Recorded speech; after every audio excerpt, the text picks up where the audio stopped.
So, the optimist in me still wants to believe that fully AI-generated movies created entirely from a few prompts will never truly replace the human touch, that audiences will always crave something made with passion, dedication, and hard work. But I can't help feeling a little pessimistic, because with the release of OpenAI's Sora 2 and Google's Veo 3.1, right now doesn't feel like the rise of creative technology. It feels like the slow devaluation of creativity itself. I'm James Deverell, welcome to The Torn Creative.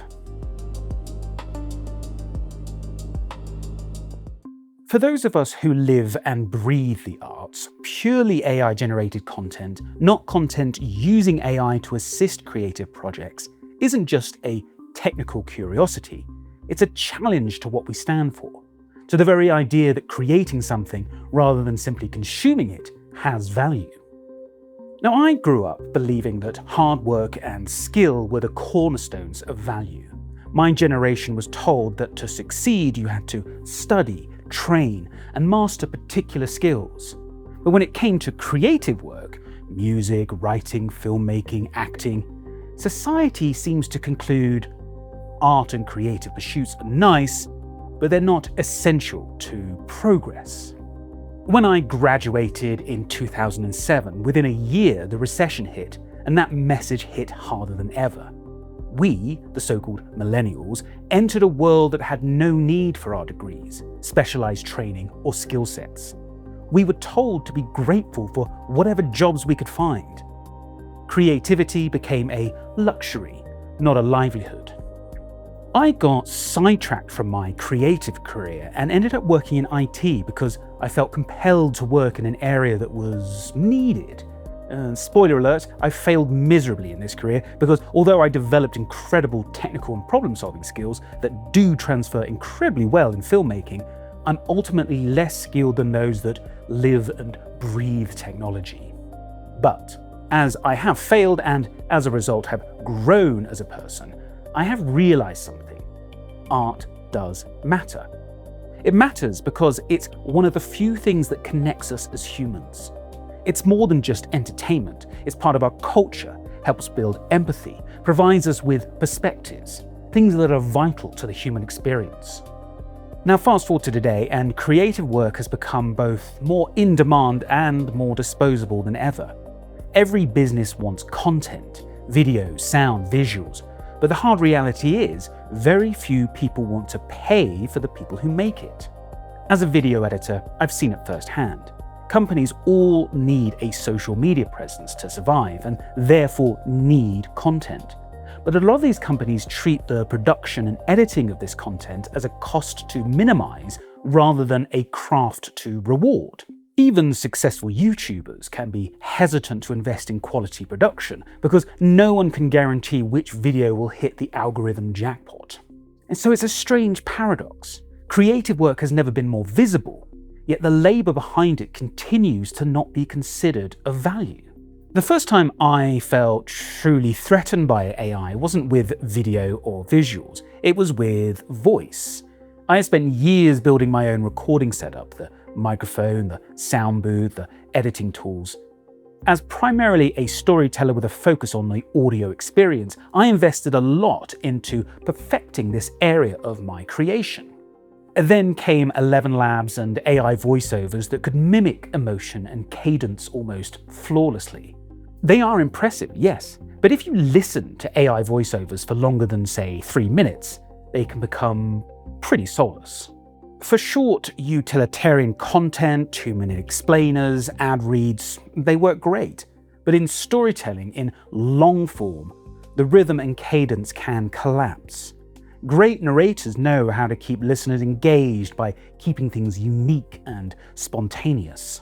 The irony is, using these AI voiceover tools doesn't even always save time. Although 11 Labs allows for realistic emotions, you have to guide it by prompting what emotions you want in specific areas. Now for me, it's faster just to record it myself because I know how it should sound. YouTube thrived because it's authentic. It's given us voices outside the mainstream, people who speak directly and without perfection. And that rawness and authenticity has always been the appeal. But now, as AI begins to mimic not only our art, but our personalities, what will happen when that rawness disappears? When every creator becomes a curator of machine output? Because at its core, creativity isn't just about output. It's about connection. It's the dialogue between artist and audience, between intent and interpretation. When we remove the human, we don't just lose the creator, we lose the meaning.